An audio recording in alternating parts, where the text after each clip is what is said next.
নমস্কার, সকলকে দোল উৎসবের শুভেচ্ছা ও আন্তরিক অভিনন্দন জানাই। আমি মান্টি চন্দ আবৃত্তি করছি সুশোভন পালের লেখা কবিতা রঙিন বসন্তের দোল।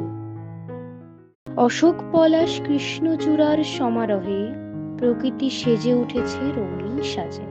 কোকিলের সুমধুর কুহু কুহু ডাক শোনা যায় এই অন্তিম ঋতুরাজে। পাতা ঝরা গাছের নবরূপ নিয়ে কিশলয়ে ভরিয়েছে তাদের শাখা। আকাশে বাতাসে আবির মেশে তাই এই বসন্তের উৎসব নানা রঙে মাখা। নিত্য গীতে সুরের ছন্দে নারী পুরুষ নির্বিশেষে মাতবে শান্তি নিকেতনে। সারা শরীর রাঙিয়ে দেবে আবির, রং লাগবে না কারোর সাদা মনে।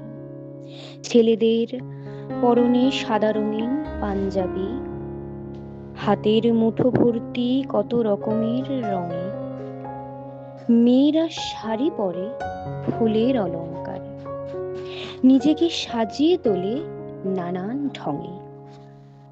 রাতের আকাশে অজস্র তারায় ভরা, উজ্জ্বল জ্যোৎস্নায় শশী যেন গোল। ফাগুনি পূর্ণিমার তিথির সূচনা হলো আজই রঙিন বসন্তের শুভ দোল। ধন্যবাদ।